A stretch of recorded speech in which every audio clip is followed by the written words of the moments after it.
apologies. This is more going to be a rapid-fire explanation of why I'm skipping over certain parts of the comic when it comes to talking about plot, because as I said previously, it is kind of hard to explain just the basic plot of Ennis's works because of how much world building there is woven in.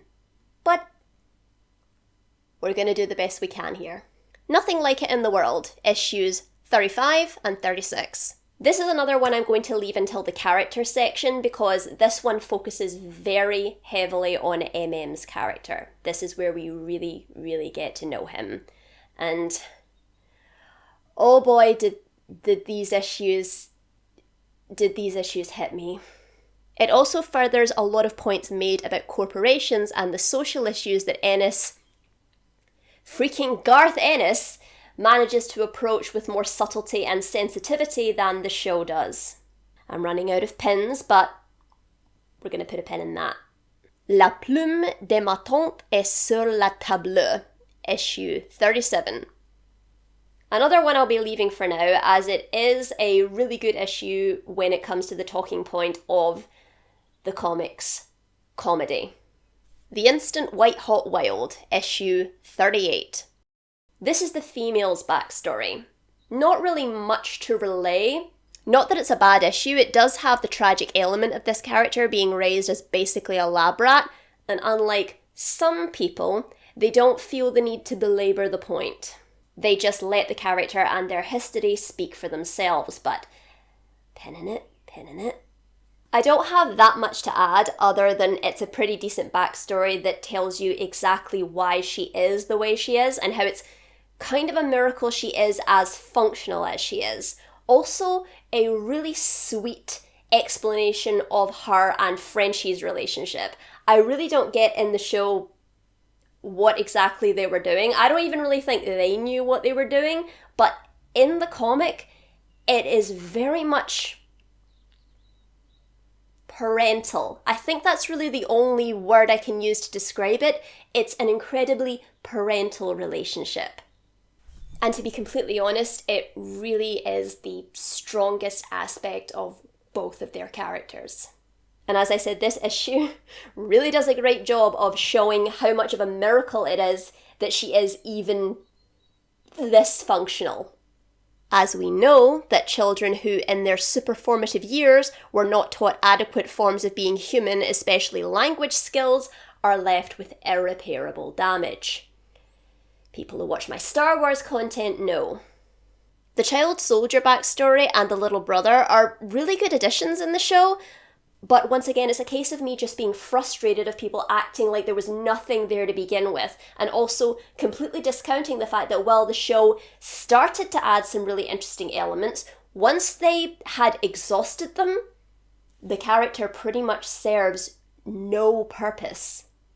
We also get small instances of characterization for other characters in this issue, in particular Billy, and how the comic is slowly but surely showing us the kind of person he truly is, and also hints about the kind of man Mallory is, as up until now the characters have conspicuously avoided talking about him. Really, if I were to sum up this girl's life, she basically just had a mother who didn't care about her, and sold her off to the highest bidder. The mother worked in an area that was studying Compound V. She accidentally ate it from the corpse of some previous recipients of the compound, and the scientists said to her mother, "Hey, give us your baby and we'll give you as much money as you want." Which again is what really made her and Frenchie's relationship so special. As I said, it is parental. It's the first time in her life she had someone who truly took care of her. In the show, again, I can't nail down exactly what it is they were going for with those two. And to repeat myself, I don't think they did either. What I Know, issue 39. This is something of a prologue that doesn't have that much to do with what comes next. Basically, it just follows the characters on a normal day off, but does some really good character building work and plot relevant stuff. We get another indication of Huey's character as he is still a little bit insecure about his own prejudices and has an anxiety-filled dream. He and Annie spend the day together and get a little adventurous. Huey expresses his dislike of seeing a woman with more than one man at the same time, which puts Annie on edge for obvious reasons. is filling up. Billy and the Frenchman have a conversation about the female and how he is trying to stop her from constantly destroying her soul with the kind of job she takes, but it's like trying to contain a storm. And as we see, more and more often as the comic goes on, Billy's true colours are starting to show more clearly. And once again, it really bugs me how one of the bigger complaints in regards to the show is so much better is the fact that they like the characters, in specific Billy Butcher, better. I was actually having a conversation with my cousin about this. She read the comic as well, and one of the things she said was that in the show, they just did not capture the pure evil of Billy Butcher. They tried to in season 1, because in season 1 he is just about to blow up a woman and her infant son, just on the off chance it's going to make Homelander a little bit sad. But they just inject far too much charm into the character. And after season 1, they pretty much abandon all pretense of him being anything but the tortured anti-hero that is going to be made better by the love of his woman and the innocence of a child. Again, super subversive. Again, I just can't see why people keep praising this show for its great subversion of tropes. It does not do anything of the like.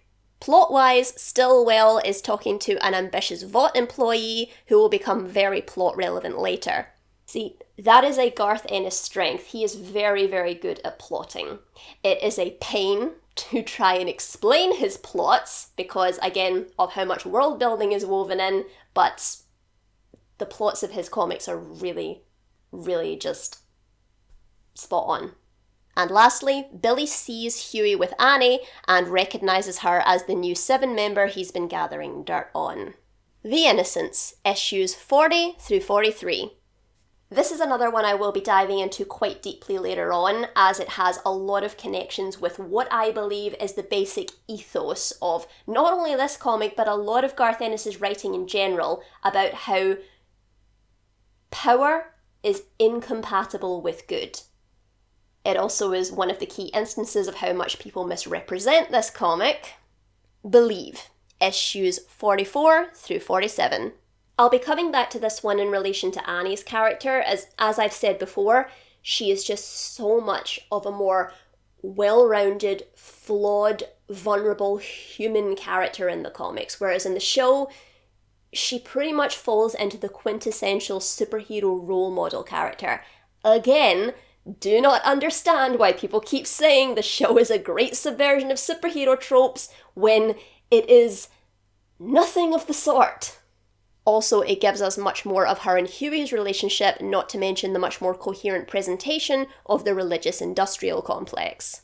Oh, just wait until I get into how disappointed I am at the show's cloying attempts at that. Plot-wise though, this is where we get the first mumblings of Homelander getting soups together for some great plan that he has. And I hate to keep picking on this guy, but again, one of the things he said makes the show better is... she also finds herself challenging her religion. You do realise that the Believe Expo in the show was a direct adaptation of these 4 issues? Not that this didn't happen in the comic, not that Annie's struggle with her religion and the fact that she thought that God had abandoned her and how she came to the realization that maybe he doesn't exist and maybe he's just sadistic if he does. No, that wasn't in the comic. That was something that made the show better.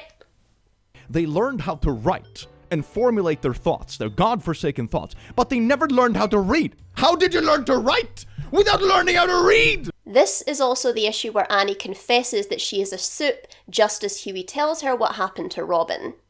We also get more from Billy's character, and this scene where Hughie tells him about Starlight, and he is worried Butcher will think he's a spy. It is so chilling, because it's hard to tell how much of this is sincere and how much of it is just blatant manipulation. He shows Hughie the security tape he has of Starlight's assault to deliberately put him in the mindset that she is not to be trusted, because if she lied about loving him, then she is a monster, and if she really believes it, then she's mental, because how could she love him and be this kind of person? This is what soups are like, Hughie. I told you. Gotta be cruel to be kind. It is so chilling. So yeah guys, this was a little bit of a rambly one because I was really just cycling through a lot of issues that I'm going to tackle in other videos. But rest assured, the next one is going to be very plot heavy. But until then, go read the comic.